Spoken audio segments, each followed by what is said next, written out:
All right, welcome to another edition of Wonderful Wednesdays with Wendi Wotecki. I am your host, Wendi, and I am the Parent Support Connector here at Mission Empowers.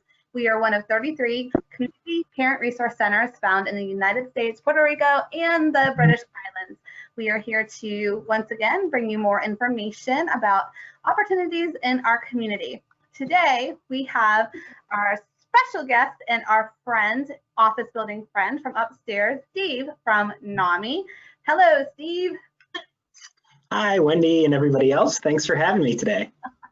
Yeah, so Steve is going to be coming on the second Wednesday of the month for quite a few series with us about all the different programming that they have going on. And there's a lot of topics that we tend to touch on with them because I would say probably in my educational advocacy portion of my job, it just so happens that there's a high percentage of mental health issues with our youth. So, of course, that carries over broadly through our community. So we have Steve here to talk to us today about some of his new programs, as well as currently we're back to school. So we're going to touch on some bullying tips and techniques as well. So welcome, Steve. Yeah, thanks for having me. All right, so let's get to the nitty gritty. I like the nitty gritty. Where do you want to start? Do you want to talk about the new programming coming up first, or do you want to wrap with that? Actually, let's start with the new programming coming up. We can get all the logistics out of the way early. Yeah, so we've got a lot of programming starting really even this month. Really specifically actually tomorrow, and you can still get into it after it, but we have our NAMI Basics class that's starting up, which Tracy is actually teaching. And so that is a 6-week program offered for free for parents, caregivers who have a child really ages 18 or so and below who is experiencing some sort of mental health issue, behavioral disorder, and really provides a lot of great resources, strategies, really even a lot of advocacy techniques for within the school system. So parents can work with the school to get their child a proper IEP, different treatment plans, making sure that the right services are being utilized. So that's a really great program, again, offered at no cost. You can register online, namieri.org, or just give us our office a call as well. And the cool thing about that, like all of our programs, peer taught, peer led. So Tracy's leading this one. She has a wealth of experience, with these types of situations. So it's not a clinician or necessarily professional talking at you. It's somebody who's been there, done that, and just has a lot of that lived experience, which is great. So that is, again, starting tomorrow, obviously a little bit of late notice there, but we can still add people as it goes. What I'm going to do next is share my screen. So what we've started doing is posting all of our, because we have so many new programs going on Facebook, in our newsletters. We're going to start doing kind of a either weekly or bi-weekly kind of educational programming update, so everybody knows what's going on when. So this is kind of, again, going to be an accessible newsletter, website, Facebook. Facebook's probably the easiest to find it. But what we got going on this week, every day we have the COVID support group that runs from 12 to noon online. We also have a family support group that's running tonight online at 6. And we also launched a art support group as well. That's hosted by Libby Johnson, who's got a lot of different art experience, and that's really taken off. This is actually only the second week we've been running it, but the first week got a great attendance, got great reviews. And then also the second and fourth Wednesday of every month, we're going to have Mental Wellness Wednesdays. And that's going to actually be hosted by Charles Brown, who is, a local musician, writes for the Erie Reader, contributes to the paper, all kinds of cool stuff. So again, second and fourth Wednesdays for that, he's going to be hosting a Mental Wellness Wednesday. I will say, because this just changed today, Mental Wellness Wednesdays is listed at 6 p.m. there, but it's actually going to start at 7:30 tonight. So we'll have that updated for future graphics and that sort of thing as well. We also launched another cool program called Community Education with Joyous Spirit. And this is Val Balser, who has a lot of different educational experiences, a lot of different interesting trainings, but she's kind of walking through the four truths, kind of developed a curriculum based on that. So that's really cool. The first session was last week. This is going to be the second session of that. So that's new as well. And we still are doing mental health first aid trainings. We've been doing them every Friday and plan on continuing to do that for the foreseeable future. Those we're offering currently in person only. We have both adult and youth mental health first aid. We basically do 2 a month. So there'll be 2 adults and 2 youth every month. The Fridays always switch up just to make sure that people can see them or have the opportunity to, maybe you can't make any of the second Fridays, so it'll rotate and just to make it accessible. So again, you can find all that stuff on our website, Facebook, and in our newsletter as well. So just all that programming, a lot of it is new, a lot of it has really been well received so far, so we encourage people to do it. And then those Zoom IDs, that's the Zoom ID you can use to enter everything. Also, our NAMIErie.org website has a real easy link. You just find the appropriate support group, click on the link, and it'll automatically load everything up for you as well. So multiple ways to get in there. So that's kind of our programming. See? That's a lot. That's yes, a lot. it is a lot. It is a lot. Oh, I do not want to leave the meeting. How do I stop sharing my screen? There it is. Nope. There we go. I'm back. Well navigated. I would have broken it. Yeah, So this is my first time using GoToMeeting. So. yeah, me too. Me too. We got it. That's awesome. That's a lot of programming, and I know that so many of those programs are very well received. I have been able to participate in a few of them myself, and they're pretty awesome. Tracy down here is amazing. So there's a lot of benefit from her experience, and very cool, very cool. So what brings us to have you here today specifically is we're going to talk about going back to school and some of that virtual online stuff and that virtual bullying that goes on already that I've heard about, unfortunately. So what do you think is driving it already so soon, so early in the school year? Well, you know, this is just such a different school year. I mean, we've never started a school year like this.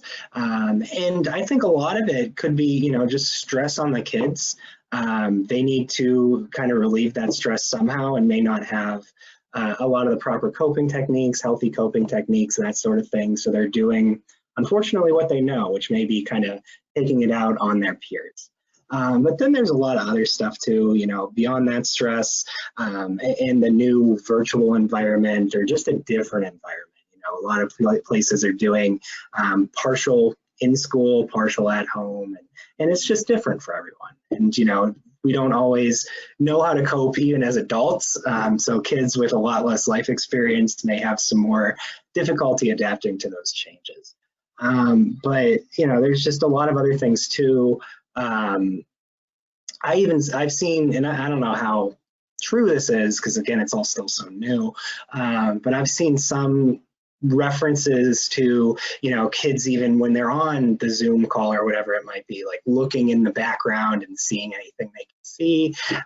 You know, maybe the house isn't clean, maybe some of the gadgets that they have, like maybe you have an old Xbox and not a new Xbox, and that's something that kids will like latch on to, talk about. You know, they're very observant and kind of can use anything they can.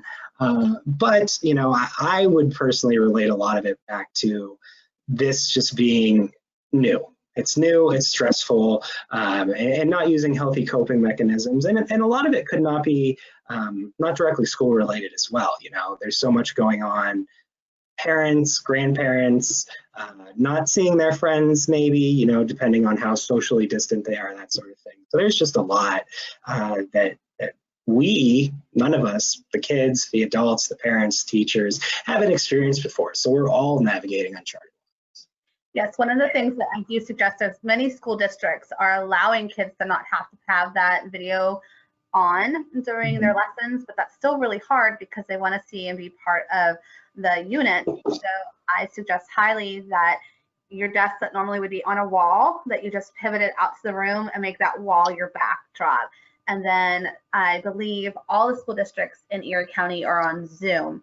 So Zoom has virtual backgrounds as well that you can plop up behind you so that you can hopefully try to minimize your distraction. Another thing that you can do, and hopefully some of our local distribution places will get these, is the headsets. So you can hopefully drown out your local noise in your home and really try to hone in on what's going on your PC. So that, and then, you know, we've got to take care of our teachers, because if our teachers are experiencing all this massive amounts of stress, it's got to trickle down a little bit to our students. So what can we do for them?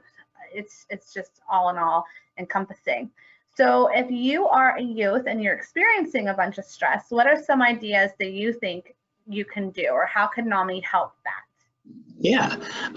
So, you know, if you're a youth experiencing a lot of stress, I mean, self-care, healthy coping, disconnecting from electronics, you know, especially now, I think all of us spend way too much time using electronics in our regular lives.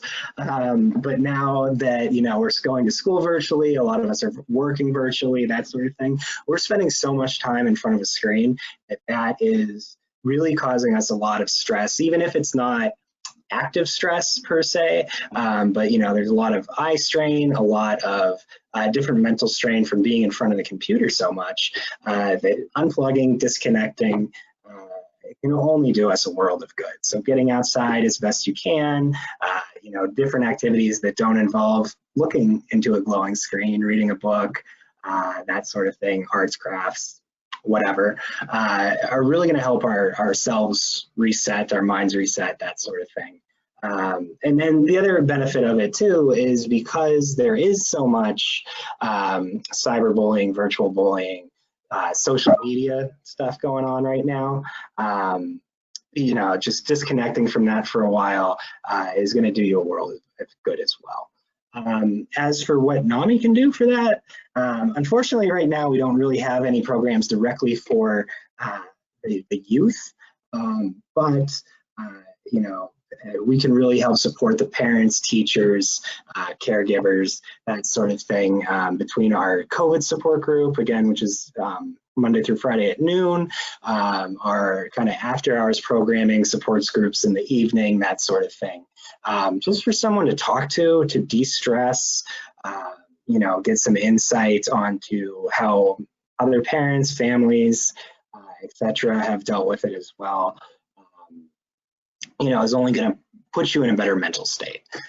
So we can really help the self-care aspect for again, the parents, the teachers, so many school staff too, you know, are being impacted by this, whether directly or indirectly. You know, they may not be a teacher that's directly teaching, but we have, you know, different PSS, aides, different support staff that are all involved in this, and again, all entering kind of uncharted waters. So I would encourage people to use the support groups that we have. You know, again, come as needed, so you're not really committing to anything, but just a chance to talk, to vent. In some cases, we all need a chance to vent once in a while, and that's a great place for it because it's confidential. So, you know, just to help reset, get some stuff off your chest, and get some valuable feedback from other people that have been in maybe not similar situations, because this is all new to all of us, but relatable situations, and getting that insight can really be helpful. Yeah, so I really think that parents and even teachers and caregivers can reach out, and they can do that basics program, and that'll help them with managing the stress of their youth, as well as the youth mental health first aid. That will be very beneficial as well, because these poor kids, believe it or not, I think some of them still have a high anxiety. I know out in a county where we are, my own child says, hey, the entire 8th grade has a cold. It's not allergies because we're all taking allergy pills and it's not touching it. This is a cold because all of our immune systems are shot. That means the masks are not working and the social distancing is not working because we all are doing it and we all have the same cold. So that kind of is ramping their anxiety a little bit about it because we are back to school in a brick and mortar building, and they're all just like, why are you doing all this to me? We've now proven to you that, you know, we all have a cold. So I think the kids are having a lot of anxiety, and I think if the parents go out into the community and use NAMI as a tool, hopefully they're learning the skills to bring back to their home because parents just don't know what to do. So that's why I think it's important that we keep telling them time and time again that there is programming out there and that it's free, which is amazing. Yeah, and I mean, and you mentioned the youth mental health first aid too, and I can't stress how beneficial that program is. You know, even if you've already taken adult mental health first aid, if you interact with youth, work with youth, have a child, you know, it's substantially different from the adult. It's really targeted at helping youth that are facing mental health issues. So really anyone that works with youth, involves with youth in some way, parents, coaches, teachers, et cetera, could all benefit from this program. You know, we've been running them about, like I said, 2 a month or so, and it's gotten a really great response. So we're really looking forward to getting that out into the community more, excuse me, especially when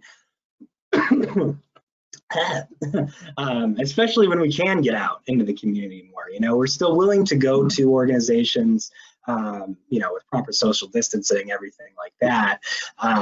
But, you know, we are just limited in the amount of people we can train at the moment, just because of the social distancing size constraints. But we're still willing to, you know, get out there as best we can. So again, encourage everybody to take youth mental health first aid. You know, if you're part of an organization, reach out to us, schedule one with us for some time. And then if you're just interested in coming as an individual or just sending a couple people from your organization, again, get in touch and you can attend one of those Community Friday ones as well. And this is where I will also plug that Jessica and I have actually taken the courses and we are certified to train in youth mental health first aid. Not online yet, though, I don't think. So, no, not online. Online is still in progress. Still in progress, but hopefully we'll be able to offer that too here in our own office and also assist you upstairs when you need it as well. So it's a really great program. I know that they touch on some pretty serious subjects, such as suicide and the way that we can talk to our youth about that. And I wanted to mention that personally because, you know, when you have young teenagers and in this this weird era that we're focusing through and trying to muddle our way through right now, there has been parents that have reached out to me numerous times wondering what to do and how to handle that. And that is touched upon in youth mental health first aid. And I think it's really important that it gives you the confidence and the knowledge of what to do when those conversations happen with your child and how to tell the difference of you know, what you need to know and how you need to approach it. So I think that it is an extremely good skill for a parent to go and learn and gain. And it's, once again, free at NAMI at 1611 Peach Street. Give them a call. Shout out for your phone number, Steve. 814-456-1773. I should have that on. I have it on speed dial, so I don't call you. I just speed dial. So, so what else do we have going on with the youth, and what else do you want to talk about bullying and back to school? Yeah, well, bullying and back to school, I think I'll switch it around a little bit and just talk a little bit about self-care for the parents and teachers and everyone else too. Just because I think that's really important. And I think that we don't, you know, as a society, as a culture, give that enough consideration. You know, there's a phrase that I've heard thrown around a lot relatively recently, and it's you can't fill from an empty cup. You know, meaning it's hard to support your child, your spouse, family members, whoever, when your cup is empty itself. So it's important to take some time, take some, whether it's a couple hours a week, or if it's, it's just even an hour a week. If you can cut out a certain amount of time to just do something that you want to do. And I know that's easier said than done. And, to let any worries or stress go as best you can. Really, that helps your mind, your body reset itself, and then you can better care for, whoever it may be, the child, the loved one, spouse, etc. And it may not feel like it. I know it's hard because especially when we're dealing with intense situations or long-lasting situations, whatever it might be. It always feels like if we're not being there to support them, we're not doing our job, and even though taking that self-care hour or whatever, we are doing our job. We're better enabling ourselves to support the person because we're lowering our stress level, we're lowering our anxiety level. We're just taking a break,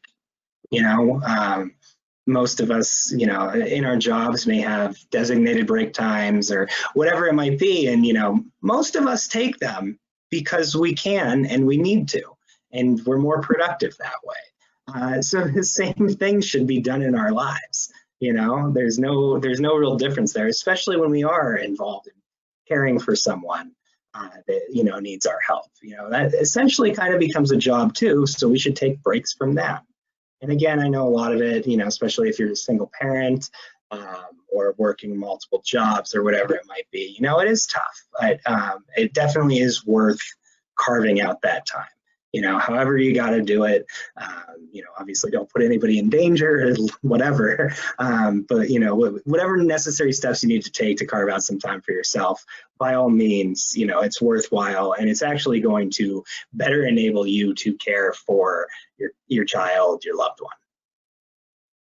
Yes, and we are so blessed because here in Erie County, we have amazing resources.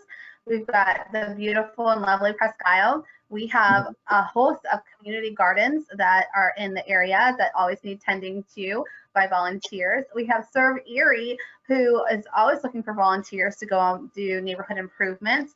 We have Rails to Trails that are out in the county. There is Canandaigua Lake. There is fishing at, there's so many different little lakes all over the state. I don't know. They're all out and we go there. But yeah, kayaking, that seems to be a really big, huge thing right now with COVID. Kayaking kind of exploded onto the scene. So I think that those are really good tips and tricks. And hopefully you can get your kids out on a bike or a trike or to just walk in nature and convene. So excellent. And I think we just need to really keep an eye on your teachers, make sure they're okay right now. Make sure those teachers are okay because they're stressing. They're learning a new way of doing things right now. And I have to tell you, it's reinventing the wheel, but they've got it. They've got it. Yeah, they are doing a great job. Again, this is new for everybody. So everybody's we're all flying by the seat of our pants, and, we're all doing the best we can. And we have to keep that in mind too. This is not just new for us. This is new for everybody. So we're all in it together and learning together. Yep, and I think attitude is going to be 99% of winning the battle on this one. Is the kids are going to follow suit to what they see us and how we respond. So, trying to keep that as positive and flowing naturally as possible is essential. So, Steve, what else do you have for me to wrap it up? Yeah, I know another one of the topics I suggested was just talking a little bit, because it is a new school year and that sort of thing, is just talking a little bit about making new friends, in the online school environment, because it is so different. You can't just actually have a physical conversation, that sort of thing. Can't have a play date, no. Yes, no, you can't. Shouldn't be having a play date. Yes, you can, but you should not. But yeah, and especially as what I was thinking about with that is kind of the transition to whether from elementary school to middle school or middle school to high school, but a lot of those kids that are kind of in those transitional years, maybe going to a new school, whether they moved or not, even within the, the same district, there's a lot of new, new kids. I remember when I went from 6th to 7th grade, I had 2 more elementary schools of kids to deal with. So it was a lot of new faces, and really, that can lead to a lot of different social anxiety, or not being, not willing to do that initial outreach, especially because we can't really do it in person. We can't get vibes from people. Most of our communication is nonverbal, whether it's body language, different stances, that sort of thing. So we kind of, even if we're not actively thinking about it, even as kids, innately know, oh, I can approach them. I can't, maybe they don't want to talk to me, that sort of thing. And that's lost digitally. So really, I think the best thing that you can do, and it may be anxiety or stress reducing, is just, if you've made, somebody that you want to talk to, reach out somehow, whether it's just during the Zoom call in class, but pay attention to your teacher. But there's a lot of different ways to communicate, and I would encourage the students to use them. And this is one of those ways where social media can be beneficial. We all like to talk about how this social bullying, cyberbullying, that sort of thing. And yes, it does exist, but there are a lot of good aspects to social media too. And it's important to use those good outlets, outreach, that sort of thing. So, whether it's sending a friend request, whether it's sending a message, whatever it may be, it's just, what's the worst that can happen? Is the person doesn't want to be friends with you? Okay, well, move on, And so just putting yourself out there and is going to be helpful. And the other thing that we need to think of too, and we do kind of touch upon this in mental health first aid, is as maybe stressed or anxious as you're feeling about doing that, the other person probably feels the exact same way. And maybe wanting you to kind of open that conversation, make the first move, that sort of thing. So by doing that, you're really allowing yourself to really increase your chances of meeting someone new, making a new friend, making a new connection. They can really help support you through this new school system, through, coronavirus, whatever it may be, but having that human contact is really important. Absolutely. And I think that our teachers are going to do a phenomenal job also with trying to use Zoom and the breakout rooms and trying to get, different groups of kids together. We're asking a lot of our teachers, really. We truly are, and we are blessed that we have great teachers in our county. So hopefully that's helping along. But there's also still, neighborhoods are so important right now, more important than ever. That little small community that's trying to, stick together and look out for all those kids and look out for each other.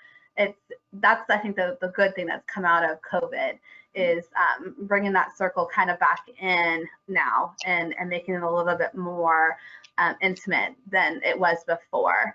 So that's the thing I personally noticed in my neighborhood. There's a lot more front porch sitting, or a lot more phone calls, hey, your kid's down here, kind of a thing. So yeah, I've noticed that where I live too. And I think that's a good thing, getting to know your neighbors. And even from the, the kind of the youth aspect there, meeting the kids on the street, that sort of thing, because, we can't travel anywhere and everywhere at will anymore.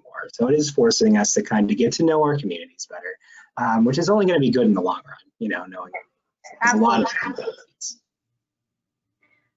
So we're going to wrap it up with you, Mr. Steve, today. So once again, what's your NAMI phone number? Yes, the NAMI phone number, 814-456-1773, or you can find all of our information online at namierie.org, NAMI-Erie.org. And we will be seeing you in a couple of weeks, the second Wednesday of, oh my gosh, October already. No, we're cruising through this year. Yes, we are. And then we will be talking with you again about some more topics that, you guys cover upstairs. It's, I am impressed. I am impressed by the amount of of different programming that you provide for free to our community. Thank you for doing that. And if anybody wants to look them up, they also have Facebook, correct? Yes, we do. The Facebook is facebook.com/NAMI Erie. That's most of our socials is /NAMI Erie for a lot of them. But again, those links are also available on our website as well. All right, perfect. So next week we have the Appeal Center coming on, and that's really important because the Appeal Center is going to be discussing compensatory services. So they are going to be talking about the legalities of school and when your child backslides. So I know there is a high interest of that information right now. It's going to be very informative. It's going to be explaining to you what the schools are going to be held responsible for regarding backslide, and when they missed 6 months of schooling, how and what the plan is to see if they caught up, how they catch them up, what do they do if you are backsliding, what percentage do you have to provide different services. So that is the Appeal Center coming next week. The following week after that, we will have Curtis Jones, and he will be on with me discussing any questions or concerns revolving around the IEP or the 504 plan. So tune in next time for the Appeal Center and the time after that to go over IEPs and 504s. And until then, we'll see you later. Thanks so much, Steve, for coming. Thanks for having me. All right, bye now. See ya.